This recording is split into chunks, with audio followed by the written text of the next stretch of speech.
morning, members of the Long Point Bay community. Always a treat to be with you. I want to give you something this morning that I hope will be a tremendous, it is a tremendous gift. I hope that in time you'll really come to appreciate how incredibly powerful and enriching this gift is. And it's the gift, the big word is contemplation. It's a style of prayer. It's a kind of prayer. I'll introduce you to it through a contemplative reading, which kind of sparks the contemplative process. But it really is a passive. Contemplation is passive.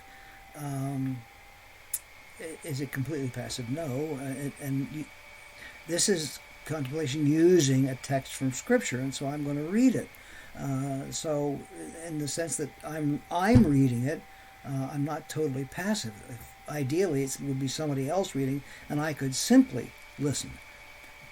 But I'm going to read it, and I want to read it slowly enough so that words or phrases have a chance to sink in, have a chance to kind of jump to me while I'm reading, that may want to come back when I'm just sitting quietly and listening. Again, it really is. I don't want to say it's passive because it's very, very active, but I'm not consciously working with the words. I'm not doing an intellectual exercise on this reading. I'm going to use the reading. It's the second reading from St. Paul, from 2 Corinthians. It's just an incredibly powerful reading. But when you're reading, try to read it very slowly. Read it aloud so that you are engaging three senses: your sight, your voice, and your hearing. So those three senses are working with this particular reading. And then sit quietly. Try not to do anything with it. Just let it happen. And some of this language I know may sound strange if you've never encountered anything like this, but it won't take long for you to understand what I mean when I say let it happen. Just you sit quietly, and part those phrases or things that they spark may happen. Just sit quietly. You don't have to take them apart. You don't have to analyze them. Just let them be. Just hear them and receive them as gifts. You can work with them later and do things if you want later, but just hear them. Allow the words to speak to you in your own heart through your own ears. You just quietly, you're reading aloud, again, so that you're using all those senses, and read very slowly. It's like savoring a really, really fine meal. You would never want to just tear through a fine meal. You want to savor it. You want to eat it slowly so you don't miss any of the flavors. So let me do this once with you, and then we'll go from there.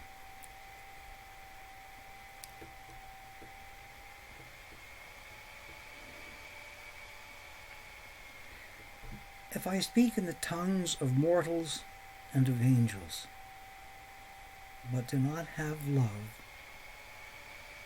I'm a noisy gong or a clanging cymbal. And if I have prophetic powers and understand all mysteries and all knowledge, and if I have all faith so that I can remove mountains, but do not have love, I'm nothing. Love is patient. Love is kind.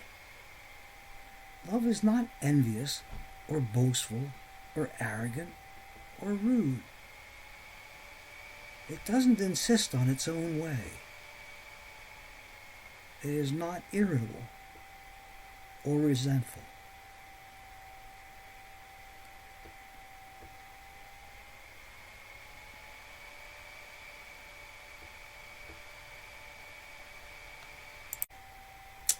Now that's an example of the process. And afterwards you simply sit quietly. If anything occurs to you, comes to you, just let it come, let it develop, let it do its thing.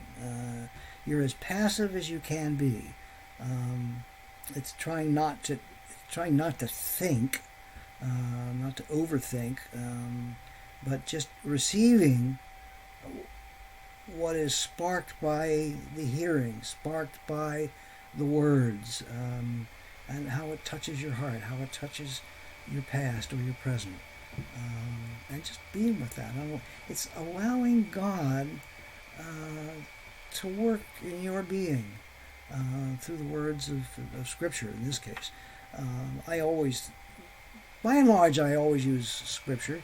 You can use, if there are events in your life, things that are things that are in your life that are pressing you. That's positively or negatively. You can use the same process. Start just simply opening yourself to God quietly, and then quietly being present to that anxiety or that joy or that expectation, and allowing it to speak. I know that sounds strange, but it's a passive receptive activity. You're not creating the speaking. Yes, your being will be creating that in conjunction with the Spirit of God. But it's as much passive and receptive as possible. So you're not having to work at it. You just receive it as a gift. Even as somebody gives you a gift, you're active, so you have to be there. You have to be conscious of what's going on. And so when somebody offers you something, you receive it. So that's what this process is. It's contemplative reading, contemplative reflection. So enjoy it. The more you use it, the more you'll understand it, and the more easily it will speak to you. And all I can tell you is there is no form of prayer that I know of and that I use that comes close to contemplative prayer and contemplative reading. So God bless. Good luck, and don't hesitate. I mean, if you get a block or what do we do with this, and you don't know what to do and don't know where to go from there, don't hesitate to give me a call, and then I'll hopefully help you in any way I can. But don't hesitate. I'm here. I got nothing to do. This pandemic has ensured that. So really, don't hesitate. Don't think you're going to interrupt my boredom. God bless and have a great day.